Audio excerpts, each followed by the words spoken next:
இப்ப கடவுள் வாழ்த்து புறப்பொருள் வெண்பா மாலையில கடவுள் வாழ்த்தாக யார ஐயனார் இதனார் வணங்கி இருக்கிறாரு?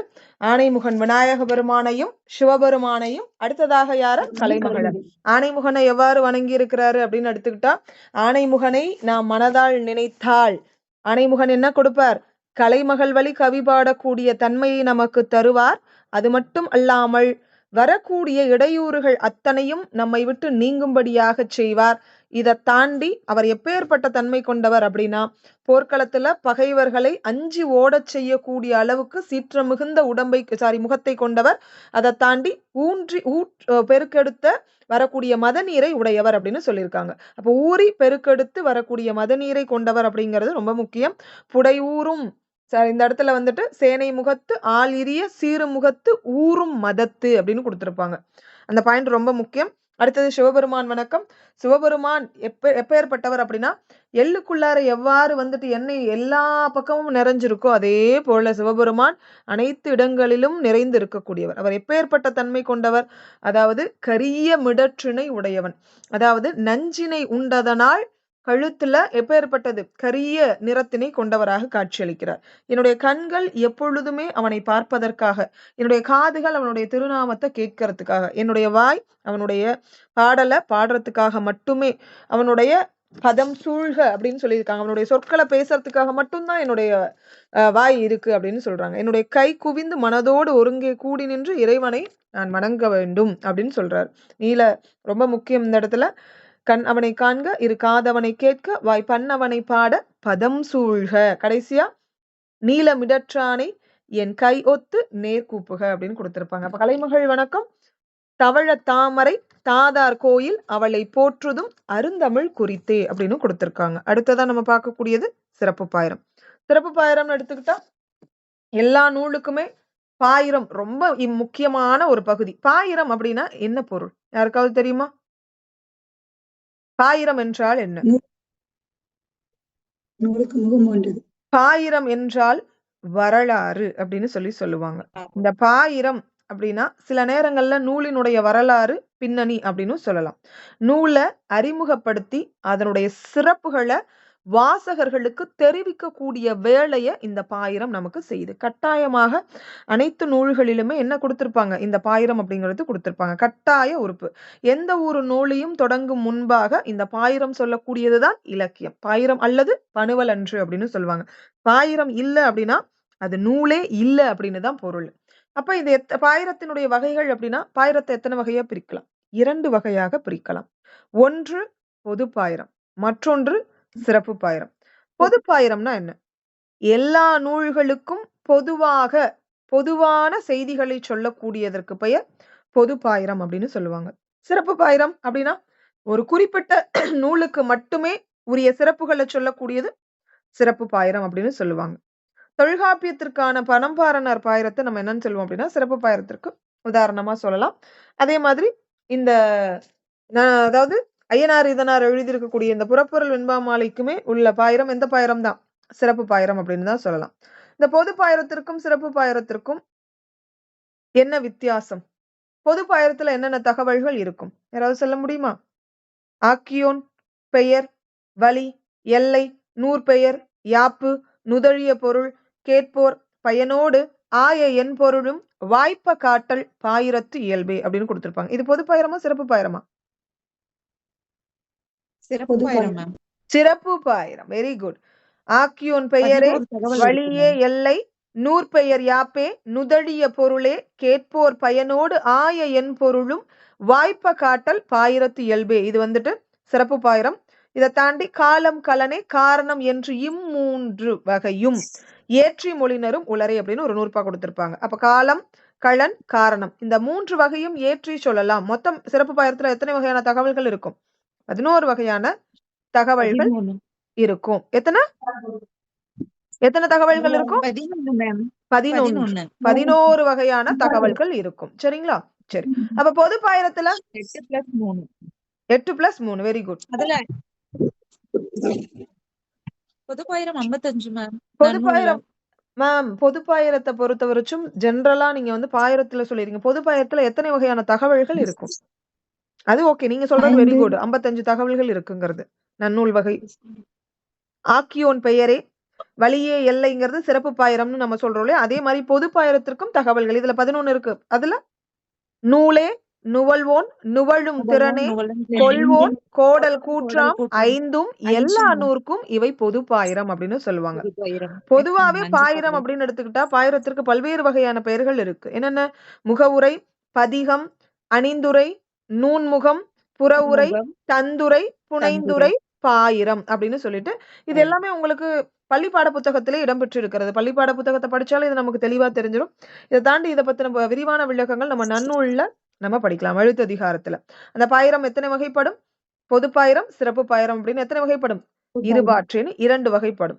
அதுல பொது பாயிரம்னு எடுத்துக்கிட்டா நூல், நுவல்வோன், நுவழும் திறன். அதாவது அந்த நூலு அதை சொல்லிக் கொடுக்கக்கூடிய ஆசிரியர், அந்த ஆசிரியர் எவ்வாறு அந்த நூலை கத்துக் கொடுக்கிறாரு, அதை யாரு கேட்கிறா, அந்த மாணவன் எவ்வாறு கேட்கிறான். இந்த 5 தகவல்களையும் தான் நம்ம என்னன்னு சொல்லுவோம்? பொது பாயிரம்னு சொல்லுவோம். அததான் நூலே, நுவல்வோன், நுவழும் திறனே, கொள்வோன், கோடல் கூற்றாம், ஐந்தும் எல்லா நூறுக்கும் இவை பொது பாயிரம். சிறப்பு பாயிரத்துல ஆக்கியோன் யார் அந்த நூலை எழுதியிருக்கா? பெயர் ஆக்கியோன் பெயரே. நூல் வழியே, அதாவது எந்த நூலை வலியுற்றி அது எழுதப்பட்டது. எல்லை எந்த ஆட்சிக்கு உட்பட்டது, எந்த எல்லைக்கு உட்பட்டது. நூற் பெயர் என்ன? அதை தாண்டி யாப்பே, நுதழிய பொருள், எந்த யாப்பு வகையை சார்ந்தது, அதுல என்ன பொருள் இருக்கு, கேட்போர் யார், நூலை கேட்கறதுனால என்ன பயன், இந்த மாதிரியான 8 வகை பொருளும், அதை தாண்டி எந்த காலகட்டத்தில் எழுதப்பட்டது, யாருடைய அவைகளத்துல எந்த காரணத்துக்காக அது எழுதப்பட்டது அப்படிங்கிற இந்த 3 விஷயத்தையும் சேர்த்தால் மொத்தம் 11 வகையான தகவல்கள் எதுல இடம்பெற்றிருக்கும்? சிறப்பு பாயிரத்துல இடம்பெற்றிருக்கும். ரொம்ப முக்கியமான கேள்வி. சோ இந்த பாயிரம் அப்படின்னு எடுத்துக்கிட்டா 1000 முகத்தான் அகன்றது ஆயினும், 1000 தகவல்களை நீங்க பாயிரத்துல உங்களுடைய நூல்ல நீங்க சொன்னாலும் பாயிரம் இல்ல அப்படின்னா அது பணுவல் அல்ல அப்படின்னு சொல்லுவாங்க. 1000 இததான் உங்களுக்கு நன்னூலார் சொல்லியிருப்பாரு. பொதுப்பாயிரத்துல என்ன சொல்லியிருப்பாரு? 1000 முகத்தான் அகன்றது ஆயினும் பாயிரம் இல்லது பணுவல் அன்று அப்படின்னு சொல்லிட்டு பாயிரத்தினுடைய தன்மைகளை நமக்கு சொல்லுவாங்க. அதே மாதிரி மாடக்கு சித்திரமும் மாநகர்க்கு கோபுரமும் ஆடமைத்தோள் நல்லாருக்கு அணியும் போல நூலுக்கு எது இந்த அதாவது இந்த அணிந்துரையை செய்யக்கூடியது இந்த பாயிரம் அப்படின்னு சொல்லுவாங்க. ரொம்ப முக்கியமான வினா. எத்தனாம் வகுப்பு பாட புத்தகத்துல இது இடம்பெற்று இருக்கிறது? 11ஆம் வகுப்பு பாட புத்தகத்திலே இது உங்களுக்கு இடம்பெற்று இருக்கிறது. சரிங்களா? 11ஆம் வகுப்பு பாட புத்தகத்தை படிச்சா இது படிக்க தேவையில்ல. இதுல ஏதாவது சந்தேகங்கள் இருக்கா பாயிரத்தை பத்தி? பாயிரம் எத்தனை வகைப்படும்? 2 வகைப்படும். பொது பாயிரம் 5, சிறப்பு பாயிரம் எத்தனை தகவல்களை கொடுக்குது? 11 வகையான தகவல்களை நமக்கு கொடுக்குது அப்படின்னு நம்ம படிச்சிருப்போம். இந்த தகவலை இன்னும் விரிவா நம்ம என்ன பண்ணுவோம்? நன்னூல்ல எழுத்ததிகாரத்துல நம்ம படிப்போம். அப்ப நம்ம என்ன பண்ணிக்கலாம்? அதுல இன்னும் விரிவா நம்ம மனப்பாடம் பண்ணிக்கலாம், மனனம் செய்து கொள்ளலாம். அடுத்தது சிறப்பு பாயிரம். நமக்கு இந்த ஐயனார் இதனார் என்ன சிறப்பு பாயிரம் கொடுத்திருக்கிறார்? ரொம்ப முக்கியம். நீங்க பிஜி படிச்சிருந்தாலும் யூஜி படிச்சிருந்தாலும் ஒரு பாடப்பகுதியில உங்களுக்கு எந்த ஆசிரியரா இருந்தாலும் இந்த சிறப்பு பாயிரத்தை நல்லா மனனம் செய்து கொள்ளுங்கள் அப்படின்னு தான் சொல்லுவாங்க. ஏன்னா அது வரலாறு ரொம்ப முக்கியம். வரலாறு முக்கியம் அமைச்சரே அப்படின்னு சொல்ற மாதிரி. சரி, சிறப்பு பாயிரம். மன்னிய சிறப்பின் வானோர் வேண்ட தென்மலை இருந்த சீர்சால் முனிவரன் தன்பால் தண்டமிழ் தாவின்று உணர்ந்த துன்னரும் சீர்த்தி தொல்காப்பியன் முதல் பன்னிரு புலவரும் பாங்குற பகர்ந்த பன்னிரு படலமும் பழிப்பின்று உணர்ந்தோன். இதை தாண்டி ஓங்கிய சிறப்பின் உலகம் முழுதும் ஆண்ட வாங்குவிழ் தடக்கை வானவர் மருமான். இந்த ஒரு வரிதான் இவரை சேர மரபினர் அப்படிங்கிற தன்மையை நமக்கு சொல்லுது. அந்த ஆசிரியர் பற்றிய விளக்கம் எல்லாமே நான் உங்களுக்கு விரிவா நான் பின்னாடி சொல்றேன். முதல்ல இத நூலுடைய தொடக்கத்தை பத்தி நம்ம பார்த்துருவோம். இதை தாண்டி ஐயனார் இதன் ஓங்கிய சிறப்பின் உலகம் முழுதும் ஆண்ட வாங்குவில் தடக்கை வானவர் மருமான் ஐயனார் இதன் அகலிடத்தவர்க்கு மையறு புறப்பொருள் விழாலின்று விளங்க வெண்பா மாலை என பெயர் நெறி பண்புற மொழிந்தனன் பான்மையில் நெறிந்தே அப்படின்னு சொல்றாங்க. சிறப்பு பாயிரம் ரொம்ப முக்கியமான கொஸ்டின். இப்ப வானோர் வேண்ட, இப்ப வானவர்கள் யாரு அப்படின்னா தேவர்கள் அப்படின்னு அர்த்தம். மன்னிய சிறப்பின் வானோர் வேண்ட, அப்ப நிலை பெற்ற சிறப்பினை கொண்டவர்கள் இந்த வானவர்கள். அவர்கள் யார வேண்டுகிறார்கள்? தென்மலை இருந்த சீர்சால் முனிவரின் அகத்திய முனிவரை வேண்டுகிறார்கள். அந்த அகத்திய முனிவர் எங்கே இருக்கிறார்? தென்மலை இருந்த தெற்கு நோக்கி செல்லுமாறு பணிந்து அவர்கள் கேட்டுக்கொள்கிறார்கள். எதற்காக தெற்கு நோக்கி? சும்மா இருக்கிறவரை தெற்கு நோக்கி நகர்த்தணுமா என்ன? இமயமலையின் கண் முன்பொரு காலத்துல சிவபெருமானுக்கும் உமாதேவிக்கும் திருமணம் நடைபெறுகிறது. அவங்க இருவரும் திருமணம் செய்து கொள்ளக்கூடிய காரணத்தினால அந்த நிகழ்ச்சியை காண விண்ணவர்கள் தேவர்கள் 30 முக்கோடி தேவர்களும் அங்கே ஒருங்கே கூடுகிறார்கள். அதனால வடமழை தாழ்ந்து தென்மலை உயர ஆரம்பிக்குது. இந்த செயலால உலகம் அழிஞ்சிடுமோ அப்படின்னு வானவர்கள் அத்தனை பேரும் என்ன பண்றாங்க? பயம் கொள்கின்றனர். இப்ப உலகை சமன் செய்வதற்காக, சமப்படுத்துவதற்காக வேண்டி யாரேனும் ஒரு நபர் என்ன பண்ணணும்? அந்த பக்கத்து போகணும். அதுக்காக வேண்டி அகத்தியரை தென்மலையாக விளங்கக்கூடிய பொதிகை மலையை நோக்கி செல்லுமாறு அந்த தேவர்கள் வேண்டுகிறார்கள். அதனையும் ஏற்று அகத்தியரும் எங்கே செல்கிறார்? பொதிகை மலைக்கு வந்து தங்கி தமிழ் உரைப்பதாக நமக்கு ஒரு புராண செய்தி சொல்கிறது. அப்ப தமிழை அகத்திய பெருமானுக்கு சிவபெருமான் கொடுக்கிறார். அந்த அகத்தியர் தான் நமக்கு என்ன பண்றாரு? எழுத்து, சொல், பொருள், யாப்பு, அணின்னு சொல்லிட்டு 5 இலக்கண நூல்களை கொடுத்து, அவருடைய மாணவர்ல ஒருத்தர் தான் தொல்காப்பியர். அவர் தான் நமக்கு இலக்கண நூலை கொடுத்திருக்கிறதா நமக்கு வரலாறு இருக்கு. இதனை சிறப்பு பாயிரத்தின் இந்த 2 அடிகளும் நமக்கு என்ன பண்ணுது அப்படின்னா நுட்பமாக நமக்கு எடுத்து சொல்லுது. மன்னிய சிறப்பின் வானோர் வேண்ட தென்மலை இருந்த சீர்சாள் முனிவரன் தன்பால் தண்டமில் தாவின்று உணர்ந்த. இப்ப அங்கிருந்து அவர் இங்க வரும் பொழுது நான் வெறுமனா எப்படி நான் போவேன் மொழி தெரியாம? அதுக்காக தான் சிவபெருமான் என்ன பண்ணிருக்கிறாரு? தமிழை கற்றுக் கொடுத்தார். சிவபெருமானுக்கு தமிழை சொல்லிக் கொடுத்தவர் யார்? அகத்தியர் அப்படின்னு சொல்லி நம்ம படிச்சிருப்போம். இத்தாலி மொழியை சொல்லிக் கொடுத்தது யாரு? தாந்தே. தாந்தே. Very good. இத்தாலி மொழியை தாந்தே. அதுக்கு அடுத்தது இது வடமொழியை சொல்லிக் கொடுத்தது யாரு? பாணினிக்கு வடமொழியை கற்றுக் கொடுத்தது யாரு? சிவபெருமான். வடமொழியை பாணினிக்கு சிவபெருமான் கத்துக் கொடுத்தார். இத்தாலி மொழியை கொடுத்தவர் தாந்தே. ஆங்கில மொழியை சொல்லிக் கொடுத்தவர் சாசர். ஜெர்மன் மொழியை தந்து கொடுத்தவர் யார் அப்படின்னா லூதர். டச்சு மொழியை கொடுத்தவர் யார் அப்படின்னா கிறிஸ்டியன் பெடர்சன். ரொம்ப முக்கியம். இதெல்லாமே நீங்க மொழி வரலாறுல படிப்பீங்க. இத்தாலி மொழியை தந்தவர் தாந்தே. இத்தாலி இத்தா அப்ப இத்தாலி தாந்தே. ஆங்கில மொழியை கொடுத்தவர் சாசர், ஆசா அப்படின்னு ஞாபகத்துல வச்சுக்கோங்க.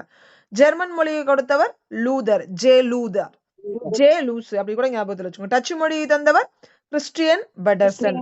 அப்ப டச்சுக்காரர்கள் தான் என்ன பண்ணிருக்காங்க? கிறிஸ்துவர்கள் தான் டச்சுக்காரர்கள் அப்படின்னு சொல்லி சும்மா அப்படி ஞாபகத்துல வச்சுக்கோங்க. சரி, அவ்வளவுதான், முடிஞ்சு போச்சு. இப்ப மன்னிய சிறப்பின் வானோர் வேண்ட தென்மலை இருந்த சீர்சாள் முனிவரன் தன்பால் தண்டமில் தாவின்று உணர்ந்த. அப்ப அந்த முனிவர் கிட்ட, அந்த அகத்திய முனிவர் கிட்ட 12 நபர்கள் என்ன பண்றாங்க அப்படின்னா தமிழ் கற்றுக்கொள்கிறார்கள். அந்த குளிர்ச்சி பொருந்திய அந்த மழையின் கண் வந்து அந்த அகத்திய முனிவர் தங்கி இருக்கிறாரு. இந்த தமிழ் மொழியினுடைய இலக்கணத்தை பல பேர் கத்துக்கிட்டாங்க. அந்த பல பேத்துல பிறரால அடைதற்கு அருமைப்பாடு வாய்ந்ததாகிய பெரிய புகழை உடைய தொல்காப்பியனார் முதலிய 12 நபர்கள் முக்கியமா அடங்குவாங்க. அந்த 12 நபர்கள் யாரு அப்படிங்கறத நான் பின்னாடி வரிசைப்படுத்துறேன். அந்த நல்லிசை புலவர்களால தனித்தனி பகுதியாக கூறப்பட்டு தொகுக்கப்பட்ட சிறப்பை கொண்ட ஒரு நூல் தான் எது அப்படின்னா பன்னிரு படலம். அததான் துன்னரும் சீர்த்தி தொல்காப்பியன் முதல் பன்னிரு புலவரும் பாங்குற பகர்ந்த பன்னிரு படலமும் பழிப்பின்றி உணர்ந்தோன். அப்ப அதை குற்றமற கற்று உணர்ந்தவர் யார் அப்படின்னா இந்த ஓங்கிய சிறப்பின் உலகம் முழுதும் ஆண்ட வாங்குவிழ் தடக்கை வானவர் மருமான். அப்ப கதை கரெக்டா தெரிஞ்சுக்கோங்க. முதல் 2 வரி மன்னிய சிறப்பின் வானவர் வேண்ட தென்மலை இருந்த சீர்சாள் முனிவரின். அதாவது முனிவர்களினுடைய வேண்டுகோளுக்கு இணங்க யார் வரா?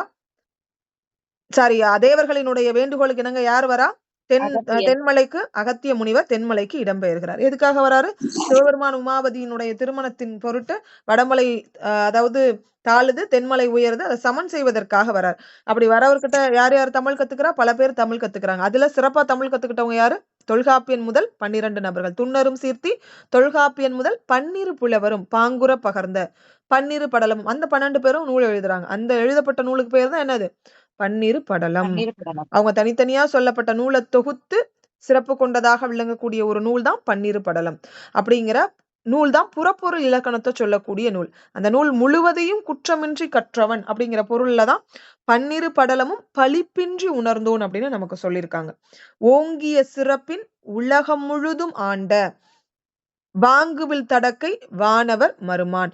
அப்ப இந்த இயற்பெயர் யாருடையது அப்படின்னா ஐயனார் அவருடையது. ரொம்ப முக்கியமானது. இந்த இடத்துல ஏன் இந்த வரி கொடுத்திருக்காங்க? வாங்குவில் தடக்கை வானவர் மருமான் அப்படிங்கிற வரி ஏன் இந்த இடத்துல கொடுத்திருக்காங்க?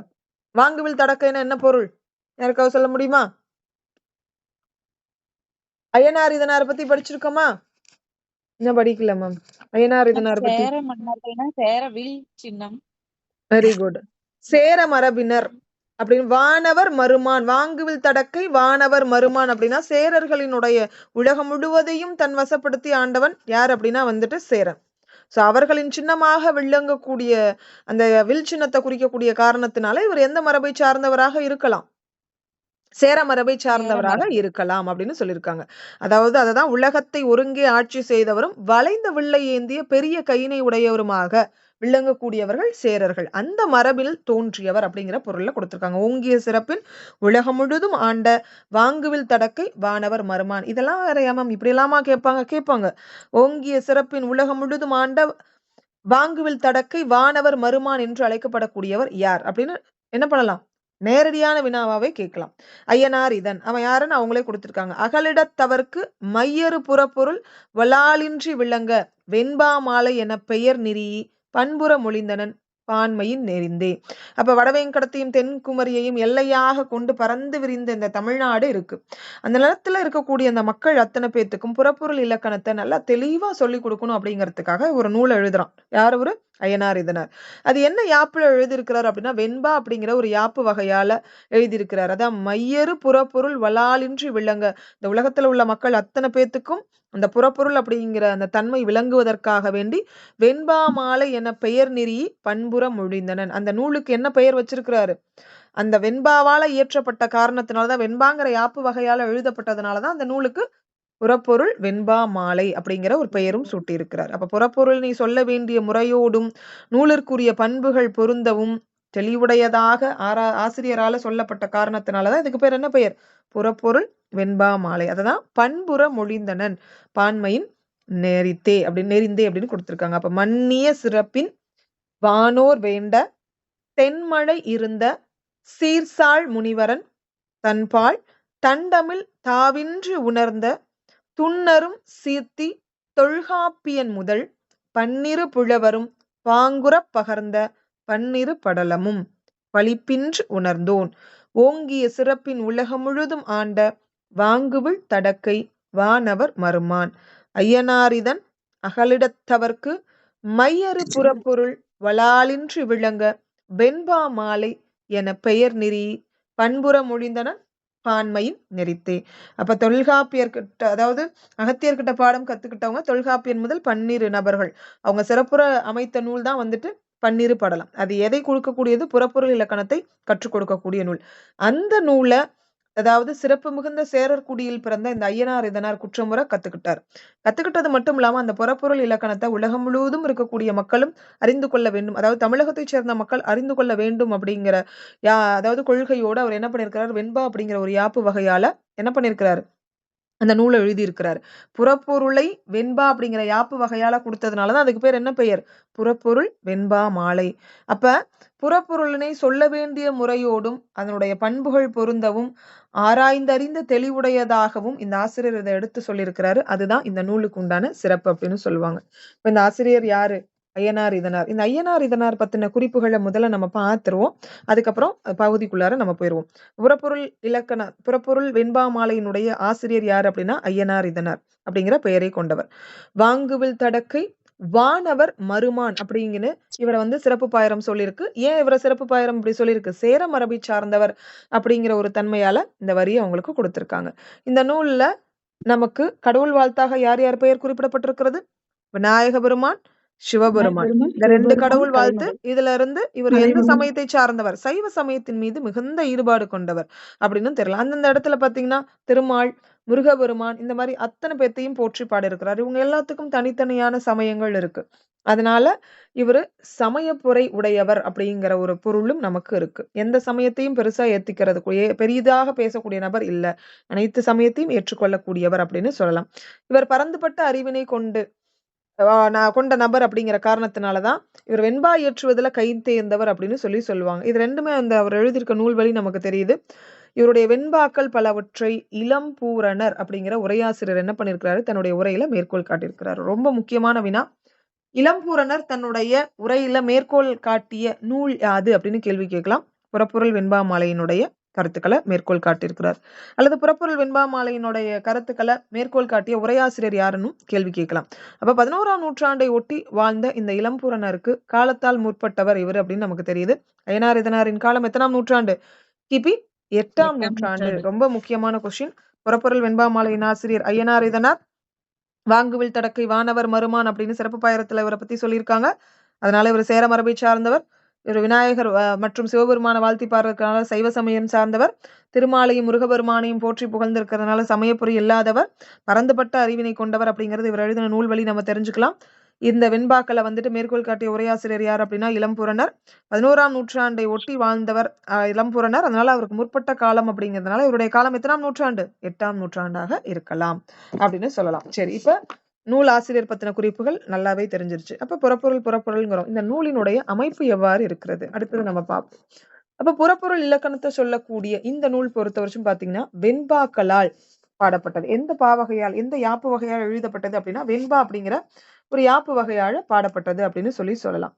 ரொம்ப முக்கியமான கேள்வி. கடவுள் வாழ்த்தை முதலில் கொண்ட இந்த நூல் வந்துட்டு புறப்பொருள் இலக்கணத்தை மொத்தம் எத்தனை பகுப்புகளாக சொல்கிறது? 12 பகுப்புகளாக. வெற்றி, கரந்தை, வஞ்சி, காஞ்சி, நொச்சி, ஒழுங்கை, தும்பை, வாகை, பாடான், பொதுவியல், கைக்கிளை, பெருந்திணை அப்படின்னு சொல்லி 12 பகுப்புகள்ல நமக்கு விரிவாக எடுத்து சொல்லுது. ஒவ்வொரு திணையையும் படலம் அப்படின்னு சொல்லி பெயர் வச்சு சொல்லியிருக்காங்க. இப்ப வெற்றி திணை அப்படின்னா வெற்றி படலம். அதுக்கப்புறம் வெற்றி கரந்தை அப்படின்னா கரந்தை படலம் அப்படின்னு சொல்லிட்டு நமக்கு சுட்டி சொல்லியிருக்காங்க. அதாவது ஒவ்வொரு திணையையும் படலம்னு சுட்டக்கூடிய மரபு இதுக்கு உண்டு. ஒவ்வொரு படலத்தினுடைய தொடக்கத்திலும் பாத்தீங்கன்னா அந்த திணையையும் துறைகளினுடைய பெயரையும் சுட்டக்கூடிய நூற்பா இருக்கு.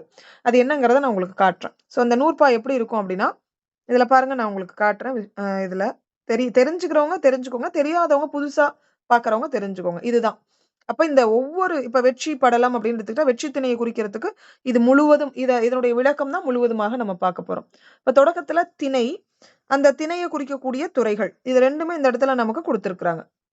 இததான் நம்ம முழுக்க நம்ம என்ன பண்ணுவோம் அப்படின்னா அந்த இடத்துல நம்ம பார்ப்போம். சரிங்களா? சோ அந்த மாதிரி நூற்பாக்கள் மொத்தம் இந்த மாதிரி மொத்தம் வெற்றி, அரவம், விருச்சி, செலவு, வேயை, புறத்திரை, ஊர்கொலை, ஆக்கோல், பூசல், மாற்றுன்னு இந்த மாதிரி ஒவ்வொரு வெற்றிக்கும் சரி, கரந்தைக்கும் சரி, கதமலை, கரந்தை, அரவம், அதரடை, செலவு, அரும்போர், மலைதல், இந்த மாதிரி ஒவ்வொரு திணைக்கும் முன்பாகவும் இந்த மாதிரி ஒரு நூற்பா இருக்கும். சோ இந்த மாதிரி அமையக்கூடிய எத்தனை நூற்பாக்கள் இருக்கு அப்படின்னா கிட்டத்தட்ட 18 இருக்கு. ரொம்ப முக்கியமானது 18 நூற்பாக்கள் இருக்கு. அதுக்கப்புறம் அந்த துறைகளை விளக்கக்கூடிய தன்மை கொண்ட நூற்பாக்களும் பின்னாடி இருக்கு. அதை கொழுக்கள் அப்படின்னு சொல்லுவோம். அந்த மாதிரி அமைந்த கொழுக்கள் மொத்தம் எத்தனை அப்படின்னா 361. அந்த கொழுக்களா அப்படின்னா என்ன அப்படின்னு கேட்கக்கூடியவங்க இருக்கீங்க இல்லைங்களா? சோ அவங்களுக்காக தான் இதுதான் கொழு. இப்ப அந்த வெற்றி அப்படிங்கிற அந்த திணை இருக்கு இல்லையா? அப்ப அதுக்கப்புறம் வெற்றி, அதுக்குள்ள இருக்கக்கூடிய அரவம், விருச்சின்னு சொல்லிட்டு அதனுடைய விளக்கங்களை கொடுக்கக்கூடிய தன்மையை தான் நம்ம என்னன்னு சொல்லுவோம் அப்படின்னா கொழுக்கள்னு சொல்லுவோம். சோ இந்த மாதிரி கொழு மொத்தம் எத்தனை இருக்கு? 361. முதலாவதாக 18 அப்படின்னு எடுத்துக்கிட்டா அந்த நூற்பாக்களை நமக்கு சொல்றோம். இந்த மாதிரி இடம்பெறக்கூடிய கொழு மொத்தம் எத்தனை? 361 அப்படின்னு சொல்றாங்க. ரொம்ப முக்கியமான கொஸ்டின் இது. மொத்தமா எத்தனை நூற்பாக்கள் இருக்கு? புறப்பொருள் வெண்பா மாலையில எத்தனை நூற்பாக்கள் இருக்கு? யாராவது சொல்ல முடியுமா? புறப்பொருள் வெண்பா மாலையில எத்தனை? புரியல. 379. அப்படிதான் சொல்லணுமா? புறப்பொருள் வெண்பா மாலையின் நூற்பாக்கள் மொத்தம் எத்தனை அப்படின்னு கேள்வி கேட்டா எப்படி எழுதுவீங்க? யாராவது ஒருத்தவங்க முன்னாடி படிச்சிருக்கீங்களா? திணைத்துறை என்னாச்சு? அப்படி எதுவும் படிச்சிருக்கீங்களா இதுக்கு முன்னாடி? என்னப்பா எல்லாம் அமைதியா இருந்தீங்கன்னா என்ன அர்த்தம்? வெண்பா 341. வெண்பா 341. மருட்பா 20. மருட்பா 20. மொத்தம் எத்தனை? 361. கொழுக்கள் மொத்தம் அப்படிதான் நம்ம கணக்கு வைக்கணும். தனியாலாம் இதுல ஒண்ணும் சொல்லல. சரிங்களா? அதை ஞாபகத்துல வச்சுக்கோங்க. ஓகே. 361. ஒரு சில இடத்துல என்ன சொல்லிருப்பாங்க அப்படின்னா 369ன்னு சொல்லி கூட கொடுத்திருப்பாங்க. 361 தான் சரி. எங்கனாவது 369 படிச்சிருக்கீங்களா? இல்ல 361 தான் சரியான நூற்பா. நல்லா தெளிவா இப்பவே ஞாபகத்துல வச்சுக்கோங்க. சரிங்களா? சரி. இதனுடைய கடவுள் வாழ்த்து யாருன்னு தெரிஞ்சுக்கிட்டாச்சு. இதனுடைய ஆசிரியர் யாருன்னு தெரிஞ்சுக்கிட்டாச்சு. மேக்ஸிமம் எல்லாத்துக்கிட்டையும் கேட்கக்கூடிய கேள்விகள்ல 369 தான் பெருவாரியான ஆன்சரா வந்திருக்கு. அதனால தயவு செஞ்சு அதை மைண்ட்ல கொண்டு போய் ஃபிக்ஸ் பண்ணாம 361 அப்படிங்கறத நல்லா ஞாபகத்துல வச்சுக்கோங்க. 361 முக்கியமானது. 18 நூற்பாக்கள் திணையை விளக்கக்கூடிய தன்மைகள். திணையும் துறையும் கொழுக்களாக 361 நூற்பாக்கள் இடம்பெற்று இருக்கக்கூடியது. இப்ப டோட்டலா எல்லாமே உங்களுக்கு தெரியும். புறப்பொருள் வெண்பாமாலைனா என்ன? புறப்பொருள் பற்றி பேசக்கூடியது அப்படின்னு சொல்லுவாங்க. இந்த புறப்பொருள் பற்றி பேசக்கூடிய நூல்கள் வேற என்னென்ன? தொல்காப்பியம், பன்னிரு படலம், புறப்பொருள் வெண்பாமாலை. அப்ப இந்த புறப்பொருள் வெண்பாமாலை எந்த நூலை அடியொற்றி எழுதப்பட்டது? பன்னிரு படலம். அது எதன் வழி நமக்கு தெரியுது? சிறப்பு பாயிரம் நமக்கு சொல்லுது. அப்ப தொல்காப்பியத்தை அடியொற்றி இது எழுதப்படலையா? இல்ல. ஏன்? தொல்காப்பியம் 7 திணையை கொடுத்திருக்கிறாரு. ஆனா வந்துட்டு அதாவது அவர் அகத்திணை 7 கொடுத்திருக்கிறாரு, அதனால புறத்திணை 7 கொடுத்திருக்கிறாரு. அதனால இவர் வந்துட்டு 12 திணைகள் கொடுத்திருக்கிறதுனால பன்னிரு படலம்ங்கிற நூல் அடியொற்றி எழுதப்பட்டதாக நமக்கு தெரியுது. சரி. தொல்காப்பியர் சொல்லியிருக்கிறாரு. புறப்பொருள் வெண்பாமாலையின் ஆசிரியர் ஐயனார் இதனார் சொல்லியிருக்கிறார். ஐயனார் இதனார் 12 சொல்லியிருக்கிறார், தொல்காப்பியர் 7 சொல்லியிருக்கிறார். இப்ப தொல்காப்பியர் சொல்லாத திணை யார்? வெற்றி சொல்லியிருக்கிறாரு, கரந்தை சொல்லல. வஞ்சி சொல்லியிருக்கிறாரு, காஞ்சி சொல்லியிருக்கிறாரு. நொச்சி சொல்லல, அதுக்கப்புறம் ஒழுங்கை சொல்லியிருக்கிறாரு. அதுக்கடுத்தது எது சொல்லியிருக்கிறாரு? தும்பை சொல்லியிருக்கிறாரு, வாகை சொல்லியிருக்கிறாரு. பொதுவியல், கைக்கிளை, பெருந்திணை இந்த 3ஐயும் அவர் என்ன பண்ணல? சொல்லல. சரிங்களா? கரந்தை, நொச்சி, பொதுவியல், கைக்கிளை, பெருந்திணை இந்த 5 திணைகளையும் கூடுதலாக யார் சொல்லியிருக்கா அப்படின்னா ஐயனார் இதனார் சொல்லியிருக்கிறாரு. தொல்காப்பியர் சொல்லல. சரி. இந்த 12 திணைகளையும் எப்படி பிரிக்கலாம்? 3ஆக பிரிக்கலாம். ஒண்ணு என்ன? புறம், இன்னொன்னு புறப்புறம், இன்னொன்னு அகப்புறம் அப்படின்னு எத்தனை பகுதியா பிரிக்கலாம்? 3 பகுதிகளாக பிரிக்கலாம். புறம் அப்படின்னு எடுத்துக்கிட்டா அதாவது போர் செய்திகளை மட்டும் சொல்லக்கூடியது புறம். வெற்றி, கரந்தை, வஞ்சி, காஞ்சி, உளிங்கை, நொச்சி, தும்பை வெறுமன போர் செய்திகளை மட்டுமே சொல்லக்கூடிய காரணத்தினால இது புறம். புறப்புறம்னா போர் முடிந்து அதனுடைய வெற்றி சிறப்புகள் எல்லாத்தையும் சொல்லக்கூடியதுனால அது புறப்புறத்துல வச்சுக்கலாம். வாகை, பாடான், பொதுவியல் இது புறப்புறத்துல சார்ந்தது. அடுத்தது அகப்புறம், கைக்கிளை, பெருந்திணை இது ரெண்டையுமே அகப்புறத்துல சொல்லலாம். அப்ப வெற்றி நிறை கவர்தல், மீற்றல் கரந்தையாம், வட்கார் மேல் செல்வது வஞ்சியாம், உட்காது எதிர் ஊன்றல் காஞ்சி, எயில் காத்தல் நொச்சி, அது வளைத்தல் ஆகும் ஒழுங்கை, அதிர பொறுவது தும்பையாம், போர்க்களத்து மிக்கோர் செருவென்றது வாகையாம்னு பழம்பாடல் உங்களுக்கு என்ன பண்ணிருக்காங்க? கொடுத்திருக்காங்க. சரி. இந்த நூல் எதன் இலக்கணத்தை சொல்லுது? புறப்பொருள் இலக்கணத்தை சொல்லுது. எந்த பாவகையால் சொல்லுது? வெண்பா அப்படிங்கிற யாப்பு வகை. அதனாலதான் இதுக்கு என்ன பெயர்? புறப்பொருள் வெண்பா மாலை. இப்ப கடவுள் வாழ்த்து முதல்ல வச்சிருக்காங்க. யார பத்தின கடவுள் வாழ்த்து கொடுத்திருக்காங்க? சிவபெருமான், ஆணைமுகன், கலைமகள். மொத்தம் எத்தனை பகுப்புகள்? 12 பகுப்புகள்ல கொடுத்திருக்காங்க. ஒவ்வொரு திணையையும் எந்த பெயரால சுட்டுகிறார்கள்? படலம் அப்படிங்கிற பெயரால சுட்டுகிறார்கள். ஒவ்வொரு படலத்தின் தொடக்கத்திலும் எதை குறிப்பிட்டு சொல்லியிருக்கிறார்கள்? அதாவது வெற்றி திணை அப்படிங்கிறதும் அந்த திணைக்குள்ளார என்னென்ன விஷயங்கள் நடக்குது அப்படிங்கிறத துறை அப்படிங்கிற பகுதியிலையும் கொடுத்திருக்காங்க. இப்ப அந்த வெற்றி திணையும் துறையும் மொத்தம் எத்தனை நூற்பாக்களாக கொடுத்திருக்காங்க? 18 நூற்பாக்கள். அதை விளக்கமா சொல்லக்கூடிய பகுதியை நம்ம என்னன்னு சொல்லுவோம்? கொழுன்னு சொல்லுவோம். அந்த கொழு மொத்தம் எத்தனை? 361. சரி. இப்ப புறப்பொருள் எழுதியாச்சு. புறப்பொருளின் ஆசிரியர் யாரு? ஐயனார் இதனார். ஐயனார் இதனார் எந்த குலத்தை சார்ந்தவர்? சேர பரம்பரையை சார்ந்தவர். ஏன் அப்படி சொல்றோம்? வாங்குவில் தடக்கை வானவர் மருமான் அப்படின்னு சிறப்பு பாயிரம் சொல்லி இருக்கக்கூடிய காரணத்தினால. இவர் எந்த சமயத்தை சார்ந்தவர்? சைவ சமயத்தை சார்ந்தவர். ஏன் அப்படி சொல்றோம்? சிவபெருமான் மீதும் அதுக்கு அடுத்தது ஆணைமுகன் மீதும் கடவுள் வாழ்த்து பாடியிருக்கிறார். இருந்தாலும் சமயப்புரை கிடையாது. மற்ற தெய்வங்களையும் இவர் என்ன பண்ணிருக்கிறார்? வாழ்த்தி பாடியிருக்கிறார். இவருடைய பாடல்களை வேற யார் மேற்கோளாக காட்டியிருக்கிறா? இளம்பூரணர் மேற்கோளாக காட்டியிருக்காரு. இளம்பூரணருடைய காலம் எத்தனாம் நூற்றாண்டு? 11ஆம் நூற்றாண்டு. அப்ப அவருக்கு முற்பட்டவர். அப்ப இவருடைய காலம் எத்தனாம் நூற்றாண்டு? 8ஆம் நூற்றாண்டு அப்படின்னு சொல்லுவாங்க. கம்ப்ளீட்டா தெரிஞ்சிருக்கும். கடவுள் வாழ்த்து. கடவுள் வாழ்த்துனா கடவுளை தொடங்குறதுக்கு முன்னாடி கடவுளை வாழ்த்தி பாடுவதற்கு அதாவது ஒரு நூலை தொடங்குறதுக்கு முன்பாகவே கண்டிப்பா கடவுளை வாழ்த்தி தொடங்கணும். அப்பதான் அந்த நூல் முழுமையடையும் அப்படிங்கிறது ஐதீகம். அந்த வகையில ஆணைமுகனை தொழுதிருக்கிறார். ஆணைமுகன் யாரு? எப்பேற்பட்டவர்? ஆணைமுகனை வழிபாடு செய்தால் நமக்கு என்ன நன்மை கிடைக்கும்? ஆணைமுகன் சீரிய முகத்தை கொண்டவர், ஊரிய மத நீரை கொண்டவர். முடிஞ்சு போச்சு. அவரை கும்புறதுனால நமக்கு என்ன பலன் கிடைக்கும்? கலைமகள் வழி கவி பாடக்கூடிய பலன் நமக்கு கிடைக்கும். அதை தாண்டி நம்ம கிட்ட வரக்கூடிய துன்பங்கள் அத்தனையும் நம்மை விட்டு நீங்கும்படியாக செய்யக்கூடிய அருள் அவர்கிட்ட இருக்கும். சரிங்களா? அடுத்தது சிவபெருமான் வணக்கம். யார் சிவபெருமான்? எல்லா இடங்களிலும் நீக்கமுறை நிறைந்திருப்பவர். எல்லா இடங்கள்லாம் ஒரு சின்ன எள்ளுக்குள்ளார எப்படி எண்ணெய் இருக்குதோ அதே மாதிரி எல்லா இடங்களிலும் நீக்கமர நிறைந்திருக்கக்கூடியவர். இததான் அத்வைதம் அப்படின்னு சொல்லுவாங்க. அத்வைதம்னா என்ன? மனம், மொழி, மெய் இந்த 3ஆலும் இறைவனை வழிபாடு செய்யணும். அதற்கு பெயர் தான் திரிகரண வழிபாடு. மனசு அவனை வந்துட்டு நம்ம இறைவனை வழிபாடு செய்யணும்னா ஒரே மாதிரியே வழிபாடு செய்யறோம். வெளியில விட்டுருக்க செருப்புல இருந்து பக்கத்துல இருக்கக்கூடிய பருப்பு கிலோ ஏறி போச்சுங்கிற அத்தனை விஷயத்தையும் நம்ம இறைவன்கிட்ட முறையிடுவோம். அப்ப மனசுல இறைவனை கண்டிப்பா நிறுத்தணும். மொழியால அவனை போற்றி பாடணும். உடம்பால அவனை வணங்கணும். கையால என்ன பண்ணணும் அப்படின்னா வந்துட்டு கைகளை குவித்து அவனை வழிபாடு செய்யணுங்கிற முறையை நமக்கு சொல்லி கொடுத்திருக்கிறார். அதனாலதான் அவனை காண்க இருக்காதவனை கேட்க வாய்ப்பன் அவனை பாட பதம் சூழ அப்படின்னு சொல்லியிருக்காங்க. சிவபெருமான் எப்பேற்பட்ட தன்மை கொண்டவர் அப்படின்னா நீல கரிய மிடற்றினை கொண்டவன். ஏன்? நஞ்சுண்ட காரணத்தினால என்ன பண்ணிருக்கிறாரு? கரிய மிடற்றினை கொண்டவர் அப்படின்னு உங்களுக்கு தெரியும்.